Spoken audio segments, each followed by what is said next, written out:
I almost quit dance when I was 12, and not because I didn't love it, but just because I couldn't stand who I was and what I looked like. If this sounds like something you're going through or have gone through, or even, know someone that might be going through this, I want you to know that you're not alone, and this is my story, and maybe it can help you connect a little bit more, knowing that there's someone else out there. Growing up, I have always loved dance. I started when I was 4, but entering those preteen years began getting harder. The first time that I really noticed it was grade 5. I became more aware of what I looked like and how my body was. I constantly compared that to the other dancers in the room. I felt that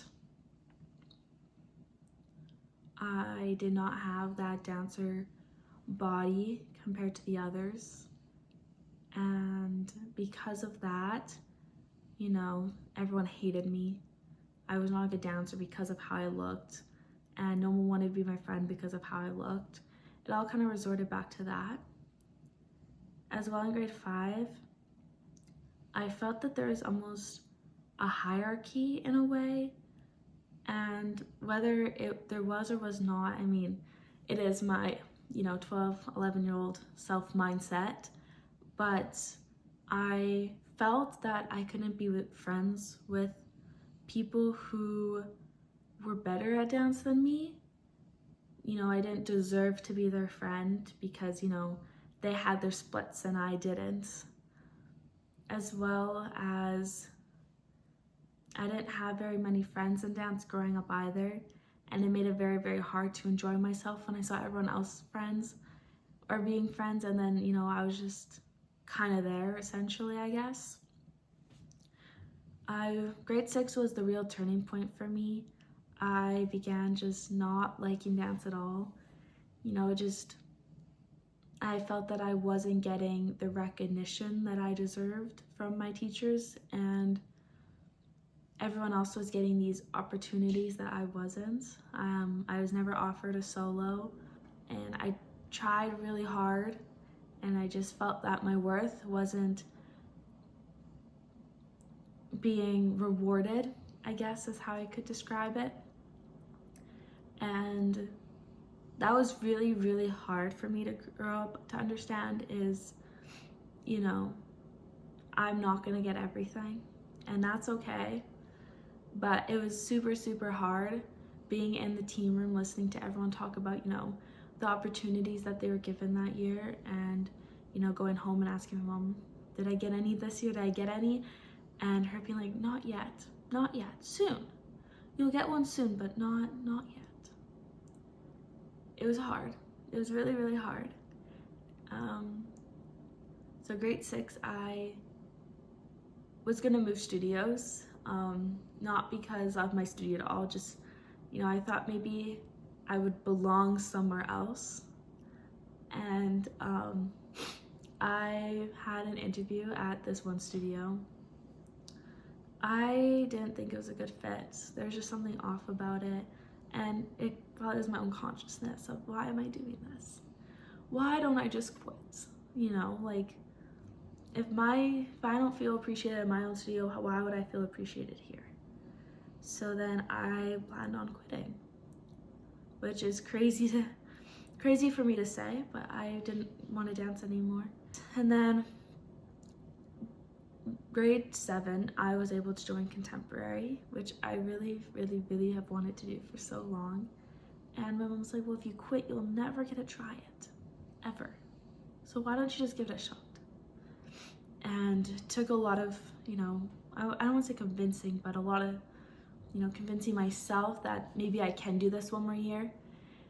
And so I did. I joined dance one more year, and I hated it even more. I wanted to quit so bad. I couldn't even tell you why I wanted to quit anymore. I felt that because of all the comparison and everything, I just kind of lost sight of who I was. I didn't know who I was meant to be anymore, because I thought that dance wasn't my thing, and you know, it has always been my identity. So to lose something that I love was really, really, really hard. And to even understand that I still did love it, it was just not the right time, was even harder.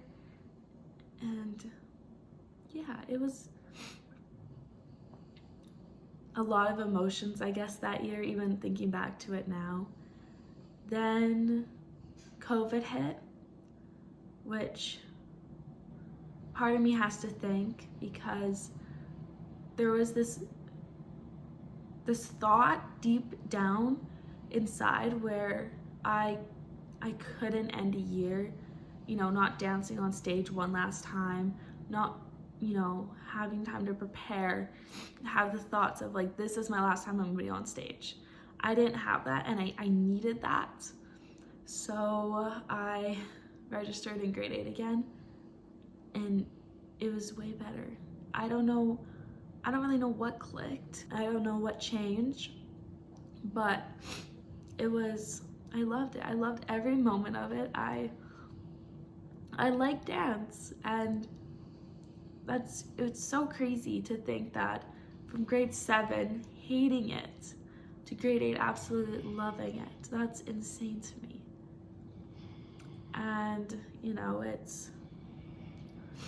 I finally found friends in grade 8. I had a group there that loved me and supported me. I was no longer, you know, constantly thinking about what I'm gonna wear today to not look silly and stupid, and you know, maybe if I wear this, someone's gonna talk to me. Or even, you know, standing in the mirror in my bodysuit and tights, thinking, I hate this on me, I hate it. And instead I went from that to putting on whatever I felt like, because I finally found my group. And you know, I'm not gonna lie to you, sometimes it's not easier. You know, there's days when I'd wake up in high school and hate how I looked again. I would hate it so much. I'd be like, I can't wear this today. You know, it doesn't look good on me. I wasn't given this part because I look this way. These people don't talk to me because I look this way. These people don't want to talk to me because I can't do this or this or this. And to change that mindset is hard, and I'm still learning. I mean, if you've seen my other video, I had an audition, and there was definitely moments when I was like, wow, these people look so amazing. Why can't I be that amazing? Why can't I look how she does? Why can't I do what she does? And then I catch myself like, why am I thinking that? Why? What is it helping me at all? It's not. Now, what worked best for me is not always what works best for other people. But even so, your worth is not determined on how you look. And your worth is not determined on how well you can do 15 pirouettes in a row. Your worth is determined by who you are as a person. You know, are you kind? Do you work hard? Are you a hard worker? Do you put in extra time to make sure things are right? Do you say thank you? Do you have manners? Those are things that make you you, and that is so much more important. I know that this was kind of my story and less of a connection, but it's who I am. You know, overcoming these, or learning to overcome these challenges has made me a better person. And despite how terrible it was, I have learned so much from this terrible mindset I used to have, and I'm still learning how to convert it into a more positive one. And it's hard, Because when you love something for so long, for your whole life, and it starts getting hard and challenging, it's scary because it's who you are. So if you don't have it anymore, then who are you?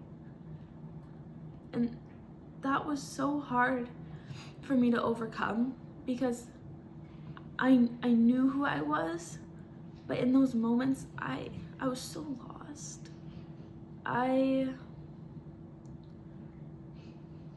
Because of the constant comparison, I lost focus of what really makes me me, you know, my personality, how much I care for others. I lost sight of that. And my whole focus was, I hate dance, but without dance, what am I? I'm nothing without it. And that is so scary. It's so scary when your life is just falling apart before your eyes. It's scary when the body that you never thought 2 seconds for becomes every single thought in your brain, constantly about how you look, how other people think you look. You can't enjoy the little things anymore when that's all that you are questioning and, you know, acknowledging. Those moments when, you know, you look in the mirror at the studio and you're like, wow, why do I look like that? That's not healthy. It's not good and it's not right. But in those moments, you can't even focus on the dance because you're so consumed about what you look like, and it's hard. And when you don't have friends either, and in those moments when you feel more alone than you've ever felt in your life, that's worse. And I don't want anyone to have to go through that mindset. Being a teacher now and seeing all my little ones, knowing that some of them might be thinking that, is so heavy. Because I know exactly how it was. I know exactly how it feels. I've been there. You know, I've been there times 10. It's been worse at moments, better at others, but these feelings forever linger. They're always there. What matters next is how you overcome that. And I'm working on it. I've been working on it. I want you to know that if you've ever felt a way where, you know, you don't belong or you don't have that dancer body, I want you to know that. And I know everyone says it, but you are not alone. And if you take anything away from this video, I want it to be this: that you are not behind, you are not less than, you are becoming. And that is the greatest gift of all.